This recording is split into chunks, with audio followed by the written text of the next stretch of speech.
नमस्कार। प्रादेशिक समाचार के साथ मैं पूनम किरकेट्टा। झारखंड की 14 लोकसभा सीटों की मतगणना के लिए व्यापक इंतजाम किए गए हैं।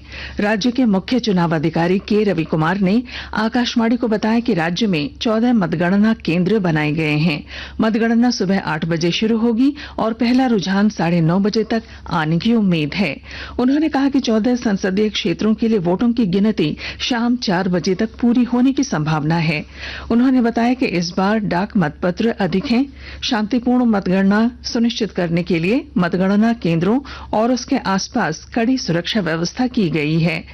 कल लोकसभा चुनाव की मतगणना में 2 केंद्रीय मंत्री अर्जुन मुंडा, अन्नपूर्णा देवी और इंडी गठबंधन के नेता कालीचरण मुंडा, विजय हांसदा, सुखदेव भगत समेत 244 प्रत्याशियों के राजनीतिक भाग्य का फैसला होगा।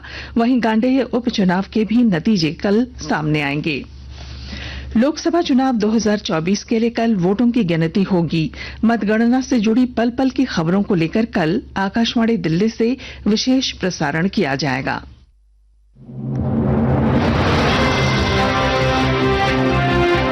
लोक निर्णय 2024 देश का पहला और सबसे विश्वसनीय प्रसारक आपके लिए ला रहा है दुनिया के सबसे बड़े लोकतंत्र के चुनावी परिणामों पर आधारित विशेष कार्यक्रम। 4 जून सुबह 7 बजे से रात 10 बजे तक मतगणना के पल पल की खबर। जानिए कौन है आगे, कौन पीछे। हर सीट से सटीक जानकारी, कौन हारा और किसने बाजी मारी। देश की करोड़ों जनता का क्या है निर्णय। आकाशवाणी गोल्ड और अन्य आकाशवाणी चैनलों पर सुनिए लोक निर्णय 2024। मुख्य चुनाव आयुक्त राजीव कुमार ने कहा है कि भारत के लोकसभा चुनाव में 64 करोड़ से ज्यादा मतदाताओं ने भाग लेकर विश्व रिकॉर्ड बनाया है। आज नई दिल्ली में एक संवाददाता सम्मेलन को संबोधित करते हुए श्री कुमार ने कहा कि यह सभी G7 देशों America, Britain, France, Germany, Italy, Japan और कनाडा के मतदाताओं की संख्या का 1.5 गुना है। उन्होंने कहा कि इस लोकसभा चुनाव में 31 करोड़ से ज्यादा महिला मतदाताओं ने वोट डाले, जो दुनिया में अब तक का सबसे ज्यादा है। उन्होंने यह भी कहा कि 2019 के आम चुनाव में 540 पुनर्मतदान के विपरीत इस चुनाव में केवल 39 पुनर्मतदान हुए। मुख्य निर्वाचन आयुक्त ने कहा कि इस लोकसभा चुनाव में हिंसा की कोई बड़ी घटना नहीं हुई।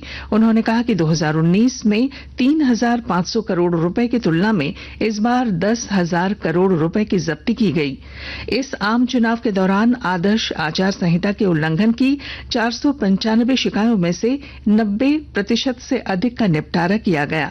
बोकारो जिले में मतगणना से पहले ही चौक चौराहों पर उम्मीदवारों की जीत हार की चर्चा होने लगी है। विस्तृत ब्यौरे के साथ हमारे संवाददाता। मतगणना शुरू होने में अब 24 घंटे से भी कम समय शेष है। बोकारो जिले के मतदाताओं ने धनबाद और गिरिडीह संसदीय सीट के लिए मतदान किया है। इन दिनों जिले के चौक चौराहों और चाय पान की दुकानों पर अपनी अपनी पसंद के उम्मीदवारों की जीत को लेकर चर्चाओं का बाजार गर्म है। एग्जिट पोल आने के बाद चुनावी हिटवेव और बढ़ गई है। लोगों के पास एग्जिट पोल को सही और गलत साबित करने को अपने अपने तर्क हैं। कहीं कहीं बहस के दौरान माहौल गर्म होते हुए भी देखा जा रहा है। अंततः चंद घंटे और इंतजार कर लेने की बात पर माहौल सामान्य हो जाता है। मनोज कुमार, आकाशवाणी समाचार, बोकारो। ईडी के समन की अवहेलना करने के मामले में राज्य के पूर्व मुख्यमंत्री हेमंत सोरेन के खिलाफ ईडी की शिकायत वाद पर अब 15 जून को सुनवाई होगी। सीजेएम कृष्णकांत मिश्रा ने आज यह मामला एमपी एमएलए कोर्ट में स्थानांतरित कर दिया। पूर्व में सीजेएम कोर्ट द्वारा मामले में संज्ञान लिए जाने के बावजूद हेमंत सोरेन की उपस्थिति चौथी बार भी सीजेएम कोर्ट में नहीं हुई थी। मामले में हेमंत सोरेन की ओर से सीजेएम कोर्ट के समन आदेश को हाईकोर्ट में चुनौती दी गई थी। हाईकोर्ट में यह मामला अभी लंबित है। और झारखंड के आईएएस अधिकारी मनीष रंजन से आज प्रवर्तन निदेशालय ईडी के रांची स्थित क्षेत्रीय कार्यालय में पूछताछ जारी है। यह पूछताछ टेंडर कमीशन घोटाला मामले को लेकर की जा रही है। और इसके साथ ही आकाशवाणी रांची से प्रादेशिक समाचार का ये बुलेटिन समाप्त हुआ। नमस्कार।